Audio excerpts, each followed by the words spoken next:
You delivered. And so now I must respond. Thank you, everyone, and welcome to the Rax Pod Beta.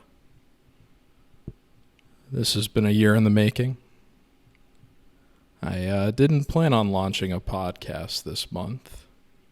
Didn't really plan on doing anything other than tweeting out pics for maybe another year or so until we got that follower count up above 1,000 and had a bit more of a respectable audience. But in the interest of hitting my goal of getting halfway to that point by my 1-year anniversary of putting this platform online, I decided it was time to get going on the content for this space. So thank you very much for helping me hit my goal. Sincerely appreciate it. If you're wondering who I am, that'll remain anonymous for now, although it's, if you're an internet detective, as I know many shady characters in this MMA Twitter space are prone to having that skill set, it should be pretty obvious who's pulling the strings here at this point. Not that it really matters. This is all about the brand. It's never, ever been about ego. That has always been what I've felt is going to set this space apart from everyone else on gambling Twitter and MMA Twitter. This isn't about me. This is about picking the right results. With that in mind,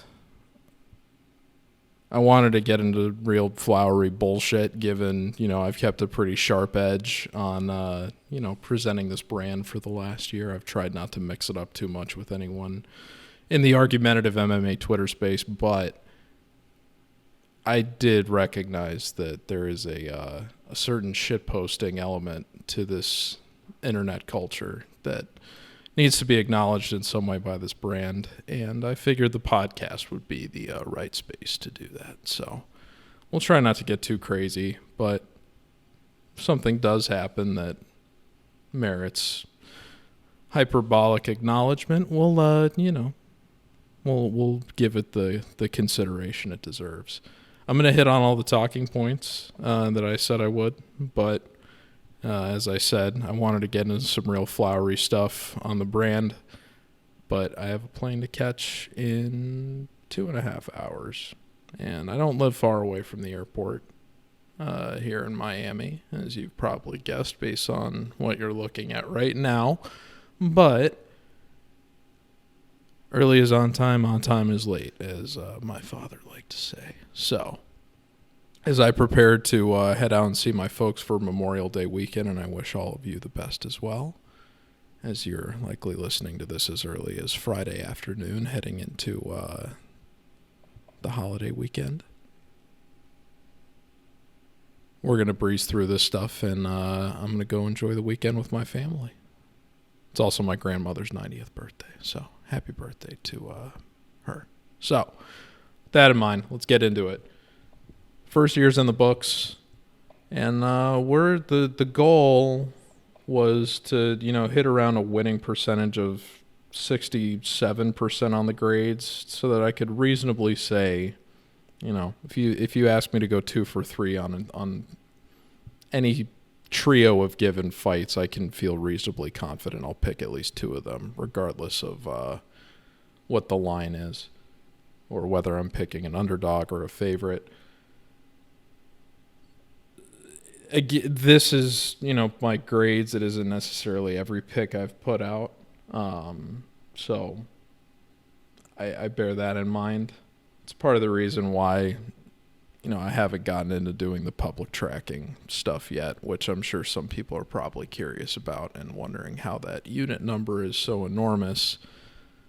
Well, I mean, when you're banking on a parlay strategy like this and 2 of your first 4 cards are profitable, you're going to be playing with house money from the jump. So it's been easy for me to, piss away 10 units every week when something isn't going well or during a losing streak. But I recognize now that this platform is growing that I'm not just doing this for myself anymore. I'm doing this so that a lot of other people can tail and at least get some sort of insight and knowledge for placing their own bets if they're running straights.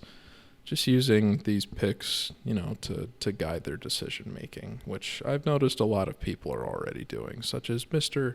Marcus Dewan Williams, and shout out to the Nubian Bookstore.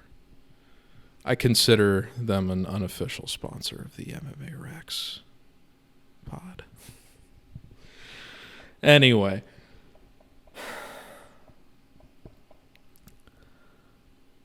So yes, but the main edge has mostly been on underdog picks and betting unders. Unders have been a bit painful for most of the start of this year. You'll recall Jelton Almeida, Shamil Abdurakhimov was a rather excruciating experience at UFC 283, but otherwise, long term, they've been very good. Overall record at the moment is 43-26. Didn't have any unders at UFC Vegas 73, but at the previous event 72, we did go 2 for 3 on those. The only one we missed was Walker Smith, which was unfortunately a main leg of the 3-leg parlay. But Johnny Walker moneyline did cash at pick'em odds, and that did lead to a 4-leg parlay hit, the first one for MMA Rax in a little bit, so that was nice to see. Anyway, my point is, I've done this in a big enough sample set now relative to where this has been a year ago, where I feel more confident in not only what I need to be on, but also what I need to avoid. I'm not just going to be throwing myself at picking every fight anymore for the sake of, being able to rip a 10-legger. I would rather just say I went 6 for 7 or 5 for 6, such as what happened at Vegas 73 this past weekend. This game is as much about knowing what spots to stay off of as much as stay on. And in the interest of building out the data set and learning as many lessons as I could about my own bad decision making, I was taking on more bad picks than I needed to, such as hedging on rounds when I should have just stayed off a fight entirely, not having enough confidence in an underdog that ends up missing. A good example of that was Gilbert Urbina this past weekend, but he hadn't fought in a year and a half, so I felt like there was a reasonable enough to stay off. And he lost to a couple questionable contender series folks that we've seen fight more recently. So it was room for skepticism there. But we'll get into Vegas 73 in a bit. The point is, I understand where the hedge is. My decision-making is more informed than it was a year ago. And I have not been in this game very long, folks. A lot of these people, they start doing the public tracking like 2 or 3 years after they've really been at it, so that they feel more confident that they're not just going to make an ass of themselves after maybe 1 year of success. I'm confident in my long-term results, but again, I haven't been in this game long enough where I want to go on the record with everything, even if I'm never going to ask for any of your money. And that gets me into the next point I want to make about the future of the Rax platform, which is free content for you. I do want to keep putting the picks out in some sort of tweetable format just for the sake of having easily accessible, communicable betting knowledge in the social media space, as opposed to hosted on a website you have to go off of Twitter or somewhere to get to. At the same time, I am a full-time sports betting content producer and sports writer as well, and also a podcast host of somewhat acclaim. I did not buy myself this microphone. That's something very key. That's another reason I wanted to start this show now. I did not buy myself the tools to do this. The faith was put in me to produce content that people would gravitate towards and appreciate. And with that confidence instilled in me, I decided the time was right to bring the light to the Rax platform, or at least give it voice beyond the characters you see on Twitter.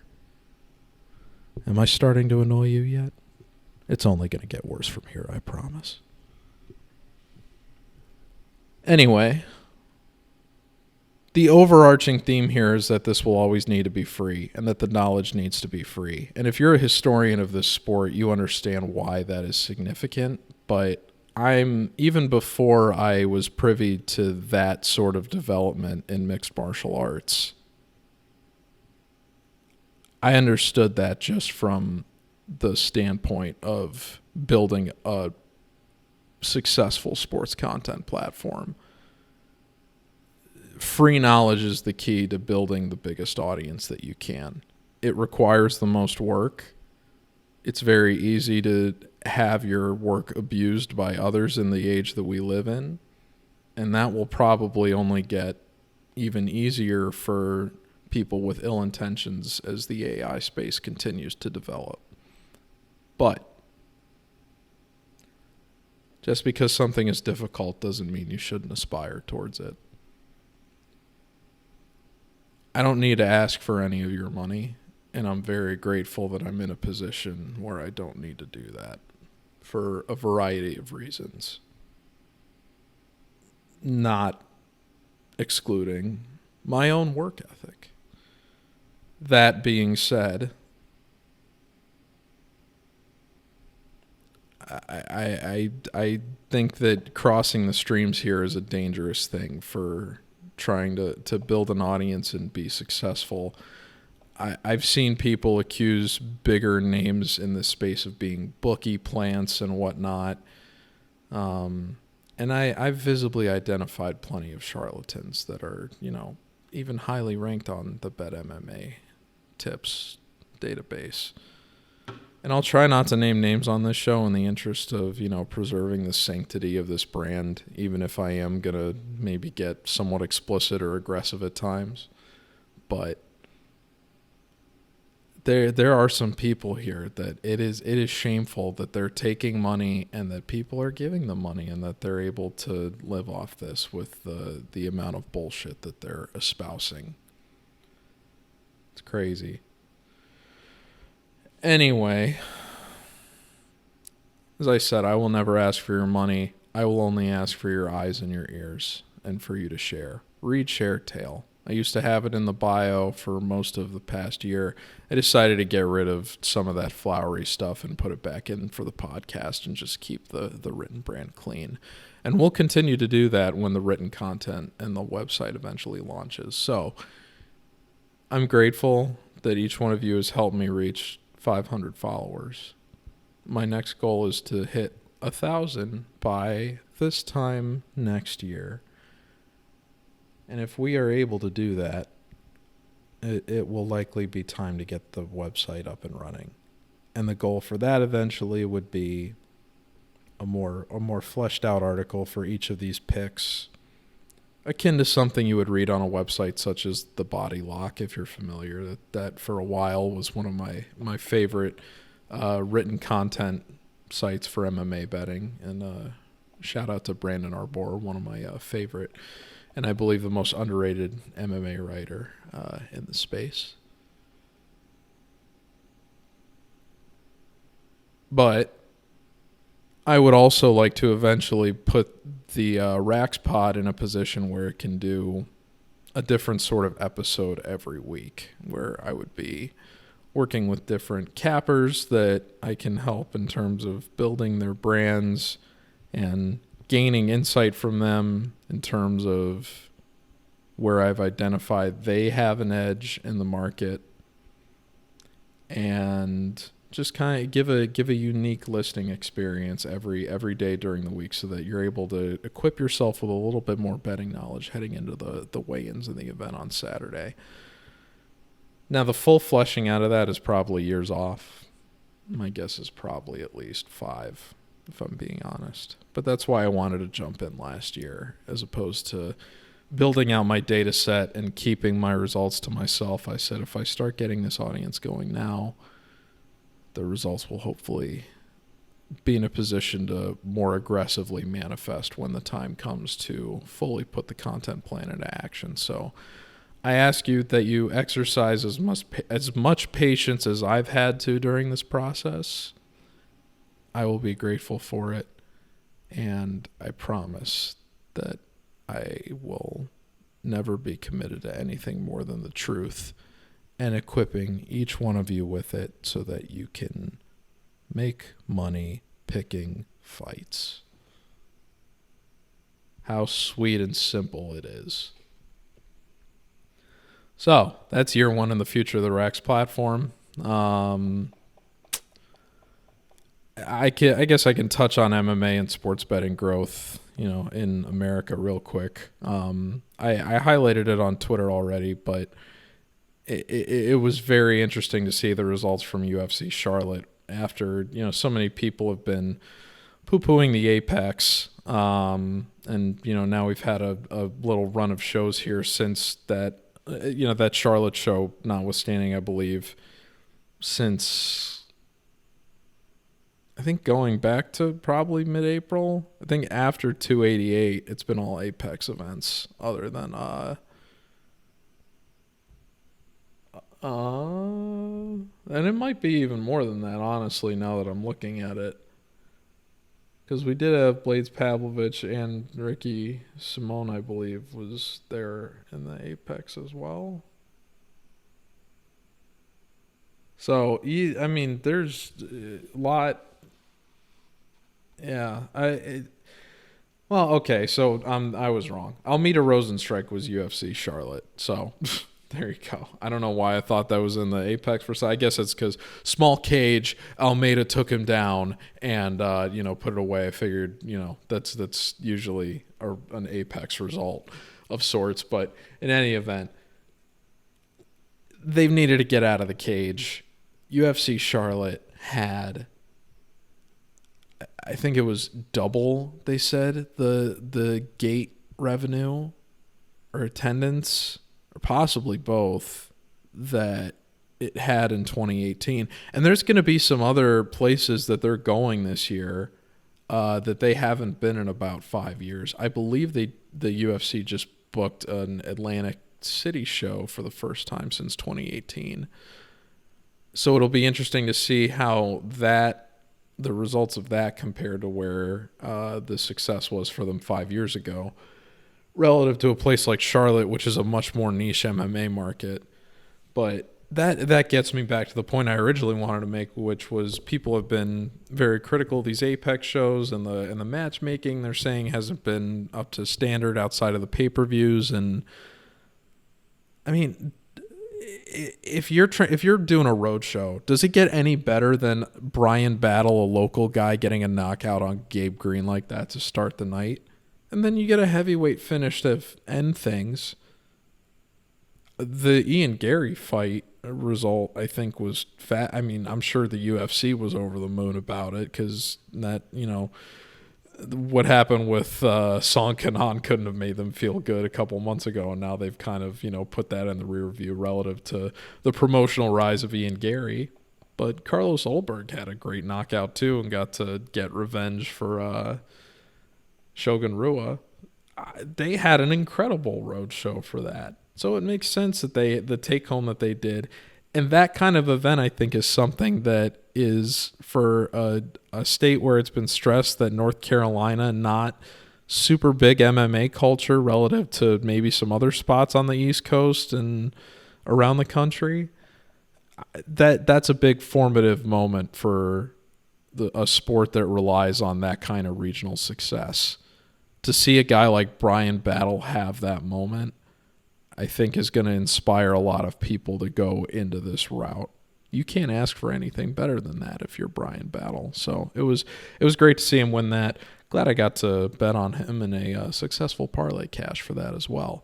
But I believe you can. It's like I said, the regional growth is very good with the sport based on what you're seeing in the business performance of the UFC over the last 5 years. Obviously, you have to take into account COVID sandwiched in between that. But the UFC was also the only sport that remained active throughout almost all of that mess. So you have to imagine that kind of consistency with the brand penetration is paying off now in some respects. So kudos to management for that. And it'll be interesting to see how it compares with Atlantic City, because obviously New Jersey, like I was saying, North Carolina, not as established of an MMA market as some of these other East Coast states, such as New Jersey, which has been a long-time aid to the rise of the UFC. So it'll be interesting to see, first event in Atlantic City in 5 years, how that does relative to 5 years ago. It's interesting that the sport is in this moment of growth because it's had betting embedded into its culture so much for so long. Obviously, we saw the uglier side of that for the later stages of last year with the James Krause fiasco, which is still awaiting a resolution, and obviously has had an interesting wrinkle in it now with the developments around Jeff Molina. Not to offer an opinion on that one way or another, in the famous words of Seinfeld. Not that there's anything wrong with that, but it is interesting from the perspective of the UFC that if something bad does come out of that scandal now, it looks bad if you cut Molina. At least it would have looked worse in the immediate wake of that video of his getting leaked. I do feel for the guy that's not cool to have your business put out there like that. I think he handled what was already not a good situation for him ethically became something worse that he didn't deserve, and I think that he handled that with about as much grace as he could have. So big props to him. He was the first fighter ever picked on this account publicly a year ago, in which he got what was one of many controversial split decisions over Mr. Zhalgas Zhumagulov, and we felt the worst side of that later on last year. So it goes both ways in this game. But anyway, UFC James Krause stuff notwithstanding, sports betting doing very well in the United States of late. A lot of dominoes falling into place in terms of more states getting their legislation in line. Haven't seen anything in terms of a national framework on the horizon yet, but you have to imagine as more and more of these states start to get in order, things will come into play, and it'll really start to come down to the big potential markets like Florida and Texas and California. My guess would be California is probably the furthest off of those three. But again, once those big ones start getting in order, it's only going to be a matter of time. And as that starts to get more national exposure, in the same way that it drew me back into mixed martial arts after I had really just kind of remained in it in an extremely casual fan capacity, I got into the sport when I was, in high school, and then it kind of just, fell out of my purview other than, the occasional spectacle fight like Khabib McGregor. But eventually, just from the appeal and the fun of sports betting, I was drawn back into it because of how much of that has been part of the rise of MMA in the United States. So I think as you see more sports betting dominoes continue to fall around the country, you will only continue to see that have a positive effect on the growth of mixed martial arts. That combined with the regional success I think the UFC is seeing at these shows, which they need to do more of, and it seems like they're committed to doing, makes the outlook for this sport very good. So that's all great to see. I'm kind of running short on time here, so I have talked about Vegas 73 a little bit, and I do want to make one quick point about Themba Gorimbo, and then I will go down a quick few of my top favorite bettors by weight class, as I committed to doing. So real quick, again, we had an awesome event at Vegas 73. I'm not sure how many people actually tailed, but if you if you have been ripping the parlays every week, you were probably feeling the brunt end of it for most of this year. But suddenly, things are looking pretty good the last 2 weeks. Haven't quite broke even, but we would be positive for the year if that Ribeiro Holmes at UFC 288 hit. We would be, I think, over the last 3 cards, somewhere up 160 units. So would have been feeling myself a little bit if that were the case. Would have been a net positive for the year relative to that little 3-leg parlay curse we went on for about 2 months. But we learn lessons every week. Incorporate those into better decision making, and you'll be better for it soon. So anytime you come out of a card and your only miss is an underdog, particularly an underdog that was winning on the cards and just got caught bad in a fight that was between 2 guys on the wrong side of 35, it is what it is. So it stinks to see Michael Johnson lose, especially when I stayed off the Urbina fight and had him graded to win. But seeing Chase Hooper win was great. We knew Alex Hernandez was going to wash Edmund. A lot of people were on that, a lot of sharps, which I'll get into shortly. A few that I make me feel very confident in that play. Had Joaquin Butley graded to win, but didn't feel super confident just knowing he was going down a weight class and Andre Fialho can crack. But Fialho he looks like he's in a difficult spot. I don't want to call him a gatekeeper because he's kind of struggled to deal with the actual UFC level people even, but he might be a gatekeeper in the sense that these guys that they pull off contender series or that are late fill-ins, he can probably, put the lights out on those guys. But it'll be interesting to see what happens with him going forward. It's nice to see Vyacheslav Borshev bounce back. Him and Maheshate were both on losing streaks. It'll be interesting to see what happens with Maheshate, but Slava Claus, one of the best nicknames in the UFC, and great dance moves too, obviously. Fun kickboxer. Like him a lot. Nascimento Latifi, if you've been paying attention, you know how irritated this fight has made me and how much of an irritant Ilir Latifi has been from just strictly an MMA rule standpoint in general for a while for yours truly. So glad he got the split decision. I'm wondering if the commission decided to give Latifi a split just to momentarily instill faith, hope in him and then break his heart as a revenge for fighting Alexei Oleinik with staph back in October of last year. It was interesting to see him come back because I believe he said he was going to retire after that fight as well. But that was one of the reasons I felt good about picking Nascimento. So glad to get vindicated on that. There were a lot of people that were on Latifi for a lay and pray, and that would have been obnoxious to see.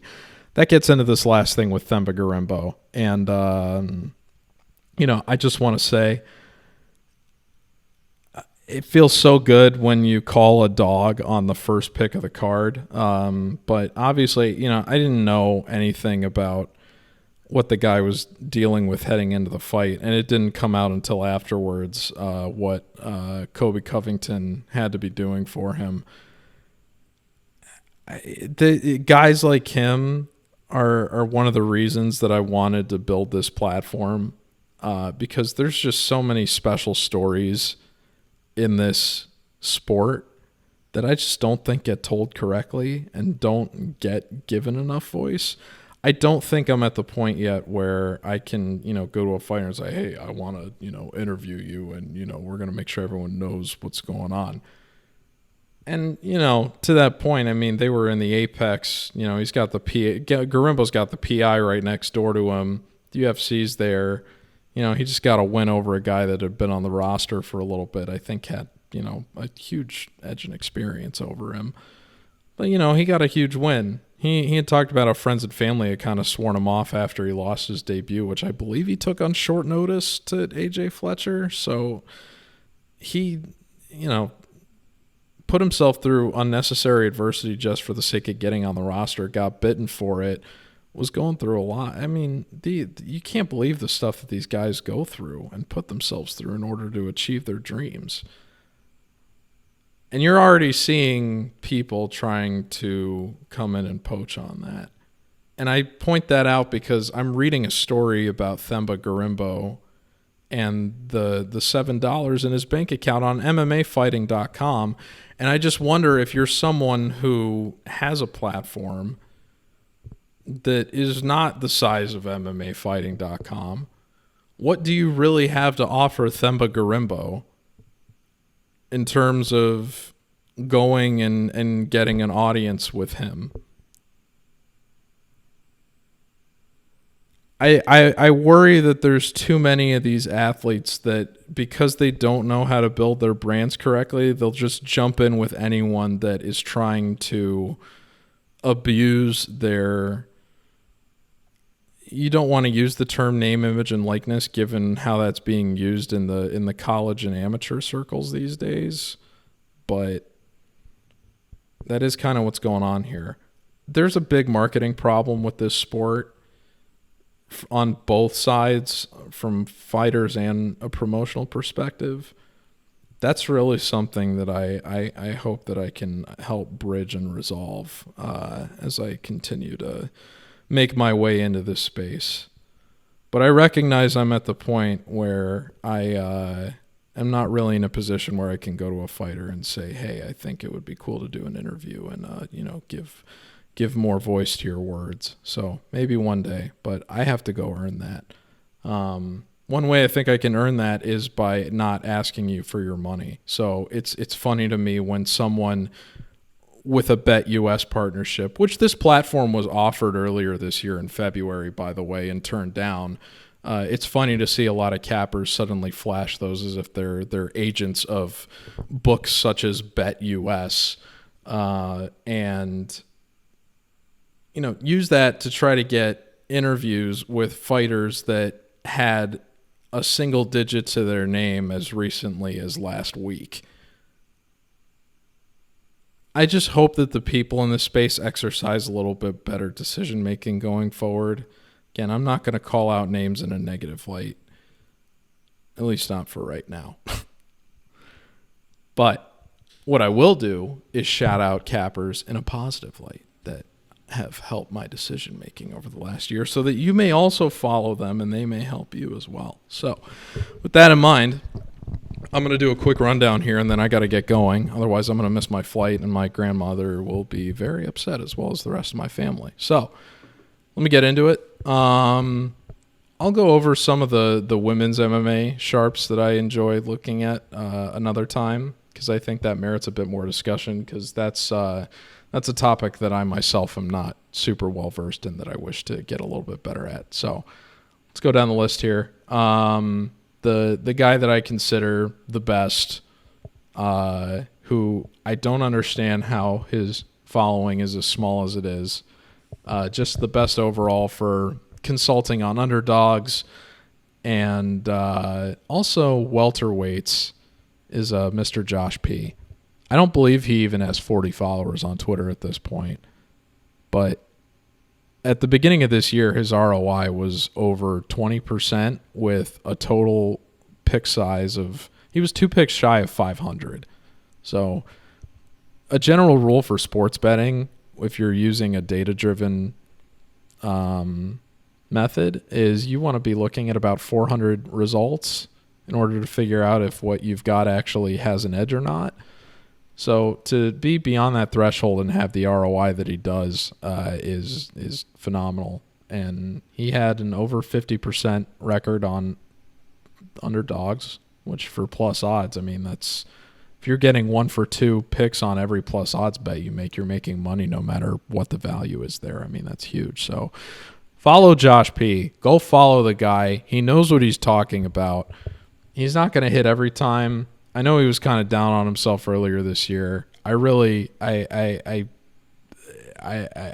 want to see that guy's brand grow, because he deserves it. He's smart. He's got a long-term edge. It shows. Go follow him.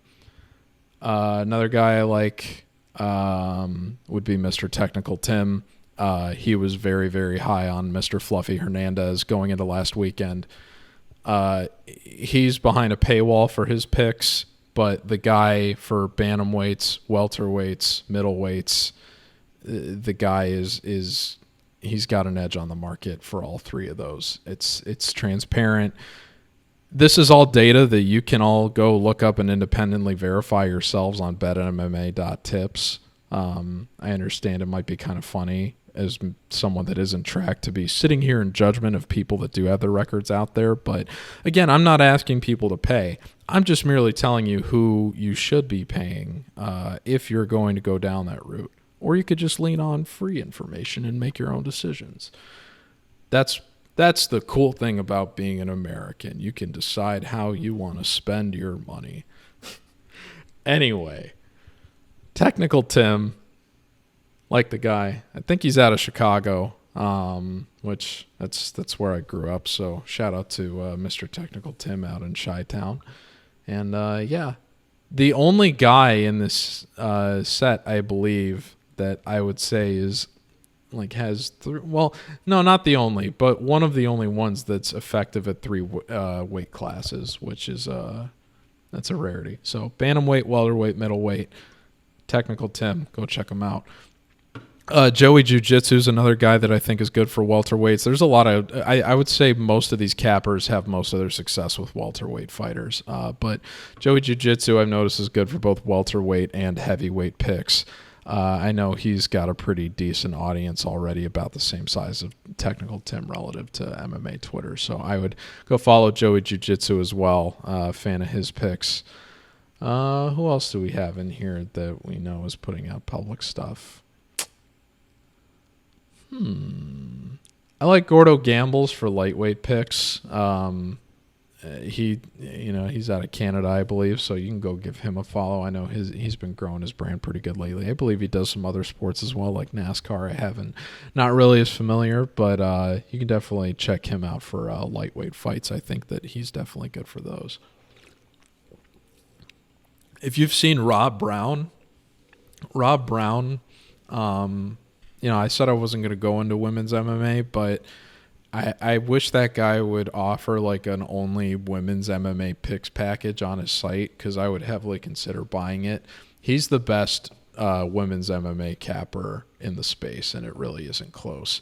And it's because he's good across all of the weight classes, which nobody else capping that side of the sport is. So if you are looking for someone to invest in that can give you effective returns on both men's and women's mixed martial arts, I would definitely recommend Rob Brown. He's also got great flyweight and light heavyweight picks as well. So I would definitely recommend Rob Brown if you want someone else to follow. McClatchy Picks, who follows MMA Rax, and we follow them right back, and we're very thankful for that symbiotic relationship there. I'm just kidding.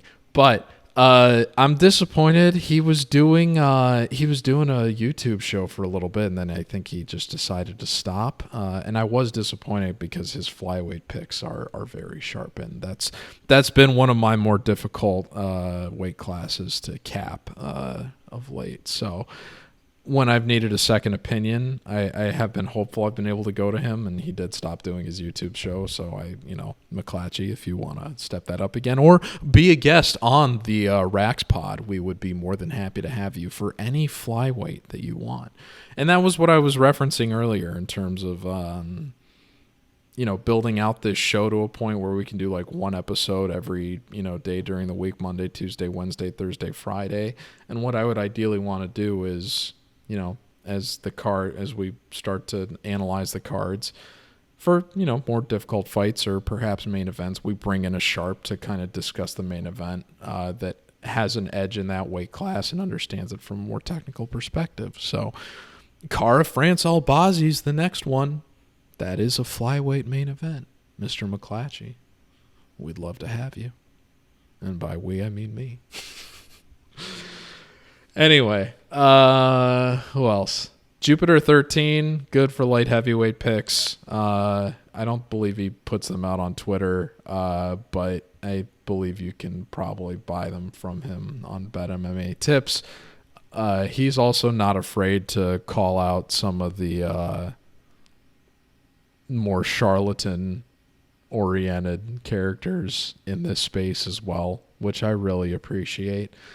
I'm worried one day I'm going to incur his wrath. I do follow him. He doesn't follow me back. And I'm worried one day I'm going to slip up on a parlay or something and he's going to bite my head off. But Jupiter, you're a good light. I'm endorsing you. You have great light heavyweight picks. And if people are trying to figure out what to do for that weight class, they should go look to you. So that in mind, one other free guy I like. Oh, I shouldn't say free, but he's got a big show, is Mr. Dan, Best Fight Picks, who also follows this account. Great heavyweight sharp. I did ride with him on Pavlovich Blades. That didn't quite work out, but I did take the 1.5 in that, even though I did think Blades was going to be able to deploy the wrestling and ground and pound Pavlovich, but didn't end up getting down there. The right thing to do was to hedge on rounds. We've been pretty good with main events this year, but heavyweight fights can be tricky. Some of them can be sloppy, and when I need a second opinion, it's nice to have a guy like Dan who's got a long-term record and is sharp in that weight class. To have a public channel like that where I can just go watch his show and say, oh, okay, so that's what he thinks about this. That's interesting. So this is just all about trying to equip yourself with the best opinion that you can do. So if you see a sharp in a weight classes on another side of a fight that you may have been feeling good about or weren't sure how to feel about one way or another, this can maybe give you some skepticism to look elsewhere.